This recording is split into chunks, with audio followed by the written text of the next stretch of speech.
Welcome back, everybody, to the Los Angeles Angels franchise here with the two idiots. We are now about to move into the offseason, and before the World Series winner is determined in 2026, we're going to take a look at the league leaders because our story has officially ended this year, and it's time to look back and see how the boys did. Well, there's not really much to recap as far as league leaders from the Los Angeles Angels go. However, Royce Lewis was one of the notable standouts. He tied with Gunnar Henderson in the American League for home run leader at 47, beating out Seager, Santander, Devers, and a whole host of other players known for their power. Royce Lewis had a great year for RBIs as well. And then Lawrence Butler was in the top 25 for home runs, but he was tied for 23rd. It was like a four-way tie there. But Royce Lewis is the clear RBI American League leader. So congratulations to him, and thanks for all his efforts. We hope to build a little bit of a better team in this offseason to try to assist so Royce Lewis doesn't break his back trying to carry this team anymore. Yeah, it was funny after I done the edit for the previous previous week or so. I'd made the statement to you via text. I said, we're just like the real life Angels. We only have one good player. Yeah. Instead of Mike Trout, we had Royce Lewis. I mean, it's just so funny that we traded Mike Trout for Royce Lewis. So basically, we traded for Mike Trout's twin. Oh, fuck. Yeah, on the pitching side, too, we didn't have a lot to look at either. So let's take a pop over, and we'll see if anybody in our team come close to getting any awards. Turns out not only did we have somebody win an award, but we won arguably the most prestigious one. Royce Lewis was named the most valuable player in the American League, beating Gunnar Henderson. They tied in home runs, but Royce Lewis had a higher average and a significant jump in the RBI count. Royce Lewis is your 2026 MVP for the American League. How exciting. That is awesome. I didn't see that coming. We opened this screen and I was in shock. I was blown away that a team that finished as poorly as we did ended up with the MVP. That was awesome. The other notable statements, too, is he also won Silver Slugger for DH, which makes perfect sense because of the numbers he put up. And the only other Angel on the list at all wasn't a win, but it was a third place for Gold Glove for Brady House. Surprised as hell that Royce Lewis got MVP. That is awesome. Great for him. Love it. And the season is now complete for every team as the postseason wraps up with the Dodgers defeating the Tigers for the 2026 World Series. One of the exclusive free agent offers that we can make is going to go to Jose Quijada. He pitched 82 innings for us. He got 98 strikeouts and had a sub-3 ERA. He is 31 years old. He's a 78 overall right now, and I know he's got B potential, but Quijada pitched phenomenally well for us. One of the few consistent bright spots throughout the year, and I think he absolutely deserves an extension on his contract, so we're going to offer him 6.5 and see if he takes it. The other qualifying contract offer that we could make would go to Dakota Hudson. And I think that there's a case to be made where Dakota Hudson is not going to be obviously in our rotation, but in the minor leagues, I think that it's important to have a guy like this who we can kind of keep in our pocket. Unless there's a slew of injuries or something like that, he most likely won't come back up to the major league level. But while he was there, he pitched 63 innings and he was okay. He did not have very many strikeouts, but he did have a 4.41 ERA. And again, that's not terrible. It's not a great option, but I mean, there's starters out there that have an over 5 ERA, over 6. I mean, those are bad years. Those are disasters. A 4.41 ERA is not good, but it's also not the worst. And I think for $3.5 million, that's a pretty fair ask for one more year. As we begin making changes here in the offseason, one thing that we need to do year to year is double check the pool of available managers to see if there's any spots that we can upgrade and improve our staff. And I think that Ryan Jansen is an absolute upgrade. He will be filling the farm director role as long as he accepts this offer, and we're going to slightly overpay here on what he's looking for. He's asking for 2 to 4 years for $1.1 million. We're offering 4 years at a $5.5 million clip, which ups the average annual value to $1.4 million. So hopefully we can get Jansen here and lock him in. He's got +3s to 3 different very important categories: plate discipline, plate vision, and fielding. All great things to have for our developing players.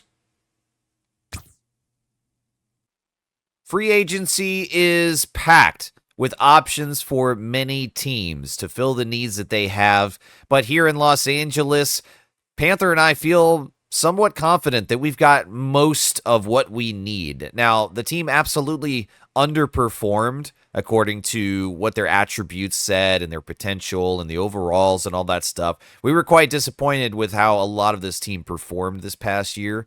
But I think that the growth shown in a lot of those attributes point in the right direction, and that's that they're growing into those roles, and I think that this is going to be a very different kind of year for this mostly young baseball team. And because we've got what we feel are the pieces that we need or the tools that are capable of getting the job done, there's really not much that's enticing for us in free agency this offseason. We have selected A.J. Puck to take a look at, and we're going to reach out to his agent to check his motivation, but as of right now, we've got the number one rated bullpen in baseball. So I don't think that there's a huge weakness there, but A.J. Puck is absolutely better than somebody that we've got waiting in the wings in the pen, and I think that that could be a good upgrade there, but everybody else I think we're pretty comfortable with. And so as of right now, Puck is the only one we're going to take a look at in free agency. We're now in the trenches of offering arbitration contracts or looking at contract offers instead of arbitration. And first up on the list is MVP Royce Lewis. The question for us from the managerial standpoint is, what is going to be cheaper? How much can we get Royce Lewis for? And does arbitration go over what he's looking for his contract? He's asking right now for $15.7 million per year. And so I think that in this game, arbitration probably would be a little bit more than that. I would estimate 16 to 17 million. Originally, for like if he wanted a 5-year contract, it's closer to $20 million is what he's asking for. And I do think he's worth that money, but I don't think that we've got that money to consistently pay for Royce Lewis. And so a 2-year offer, we're going to try it for $15 million. His interest level is pretty high, so there's a very good chance that we get him here for 15, and we kind of take a steal of a deal for MVP Royce Lewis. If he'll let us do it, I'd be very happy for $15 million a year. We will offer a 3-year contract to the tune of an average annual value of $4.3 million a year to Hunter Gaddis. Nolan Shawnuel up next has 3 more years of arbitration on his contract, and to buy those years out, it would take $4 million a year. I think that that's a steal for the promising future of Nolan Shawnuel, and we will offer him $12 million flat for those 3 years. We're going to offer a contract to Victor Gonzalez. He is surprisingly cheap. He had a great year, low strikeouts for us, but he did show up 85 innings to a 3.27 ERA. That's great, and he's a lefty arm as well. Very valuable on the market, but for some reason, he's only looking for $790 for 2 years, and that would buy out his arbitration contract. So we're going to go ahead and offer just a $1.6 million contract and see if he'll take $800K a year. With all of the contracts in flux and us trying to vie certain players against each other in the depth chart and put the players in the best positions for us to be successful, we also need to make some trades. And first up on the board for the year 2027 will be Joe Adell for Ronnie Fox, a high-level relief pitching prospect, currently only making $70K, so it looks like he's in Double-A for the New York Yankees. But he's 22 years old, he's got B potential, and he's currently a 63 overall. And as we looked for a trade for a possible relief pitching prospect, we discovered that the entire league is just terrible as far as pitching prospects go. The only relief pitchers that look good are guys that are above 27 or 28 years old, and they've fully grown into either a C or like a B overall rating kind of a deal. Ronnie Fox and one other guy that's coming up are really the only relief pitching prospects that we've been excited for that look good down there. And so to get this deal done today, it's got to be Joe Adell versus Ronnie Fox.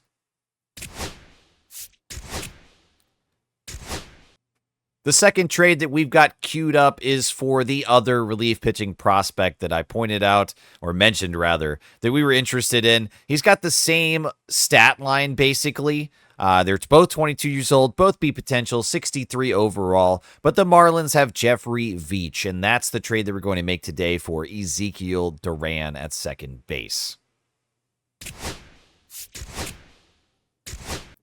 3 years at $6 million for Puck? Yeah. I think so. And it would be the first offer. And with the motivation going up, I mean, he likes the sound of a longer contract over just the 1 year that he's demanding. So this could be the first serious offer. Yeah, we might be able to get him for that. All right, let's see what happens. I think it's worth it. Yeah. Contract decision from AJ Puck. Welcome to the team. Light that baby up. He's joining the Halos. Nice. Nice. Sweet. We locked up another great reliever. Today is the 2026 draft lottery, and we now get to see what our fate is as far as determining where we pick. Let's go ahead and take a look. If the draft lottery was complete right now, we would pick at 14. And before we simulate it, we have a 0.80% chance of getting the top spot. Right now, most likely candidates are going to be the White Sox, the Rockies, the Nationals, and the Royals. So hopefully we're going to improve over 14. I think the odds are pretty good for that. Do you want to take a lottery guess, Panther, on where we're going to end up here? I'd love to see us jump like crazy and get into like the top 10. That'd be a good jump. 4 spots would be nice. Top 10 would be really nice, but I think crazy would be top 6. Well, yeah, I mean, that's true enough. Yeah, top 6 would be crazy. Top 10 would be great. If we go down, I'm going to be mad. If we go down, I'm going to be very upset. Yeah, all right, let's go ahead and simulate it and see where we end up. We didn't move. We stayed put. God damn it. The Royals win the lottery. Yeah, jumped up 3 spots. Blue Jays jumped 8. Fuck. They had the same record as us. They jumped 8 spots. Jesus. The poor White Sox dropped 5 spots. Yeah, the Royals were one of the teams that had a high expectancy, or rather higher odds, to get that number 1 spot. But the biggest winner of this draft lottery for sure is the Toronto Blue Jays. I guess. Holy shit. The Angels won arbitration for Rocchio for $1.2 million. There we go. We also win against Hans Kraus for $1.5. We win again for Ben Joyce, $1.5 as well. All right, we finally lose one. We've gone 3 for 4 so far, and Martinez is going to get $3.261 million. And the very last one will go to Kingery. So we win 3 out of 5. Kingery will make $1.383 million. Spring training is now here, and it's time to advance a little bit. We're going to sim probably close to 2 weeks or so just to get some data on some of these guys and kind of see how they do. We've got 38 out of 40 on the roster right now. And what Panther and I did last time that worked out really well for us was to kind of trim it down as spring training progressed and we got more data on these guys. And so we're going to repeat that this year to start the 2027 spring training session.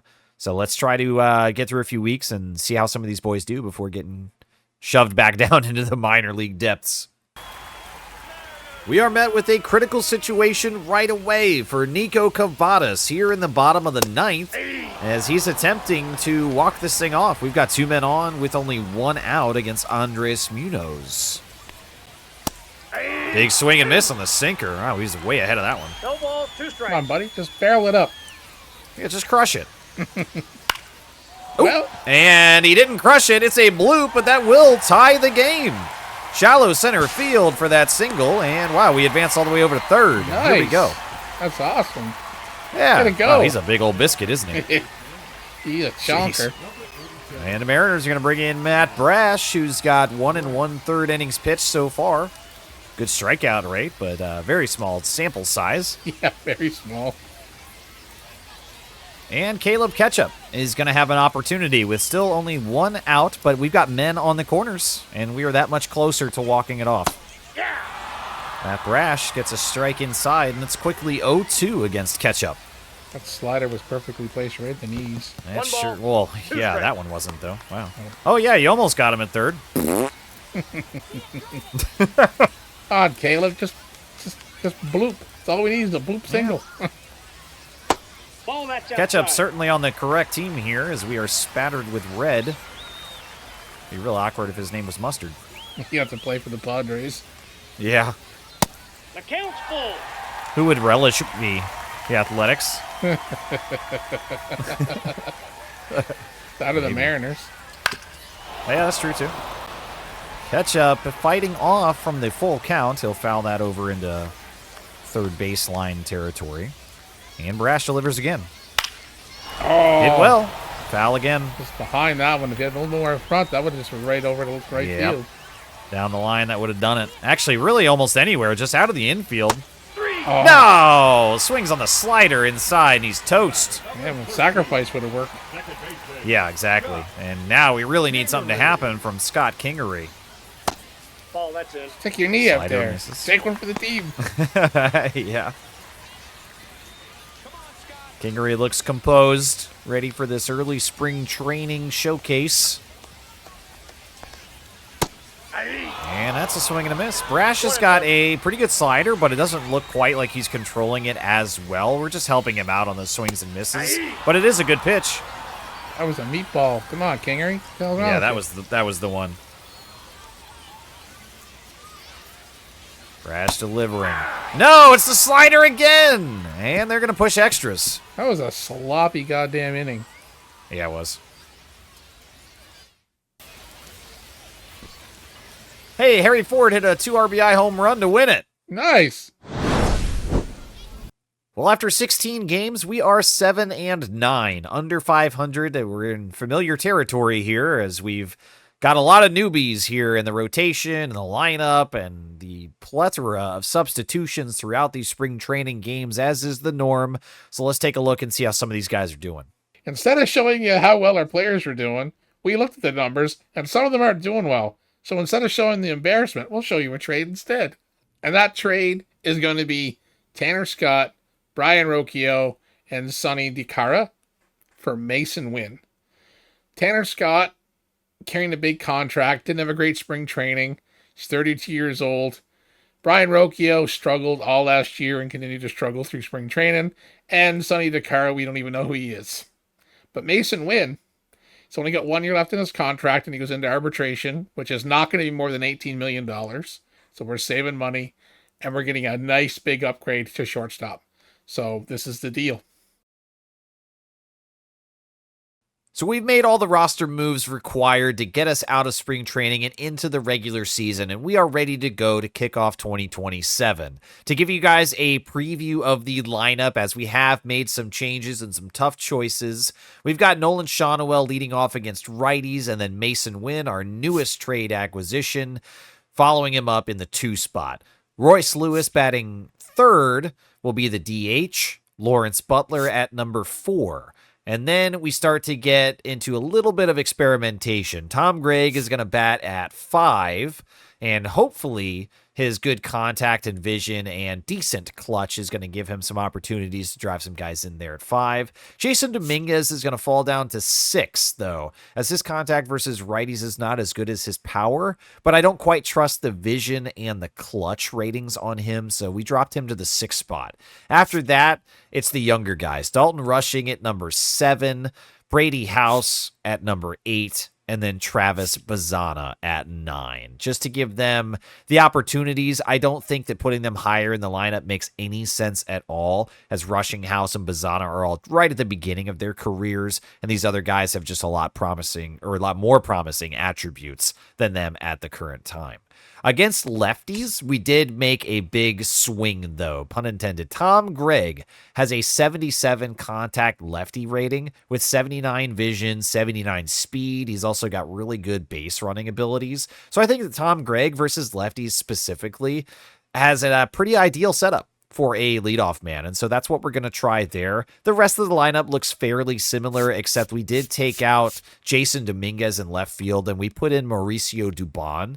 He's got 77 contact versus lefties with 82 vision, 82 clutch, so I think that for all the reasons that these guys are exactly where they are, Mauricio Dubon makes a lot more sense for us here in the lineup than Jason Dominguez does against lefties specifically.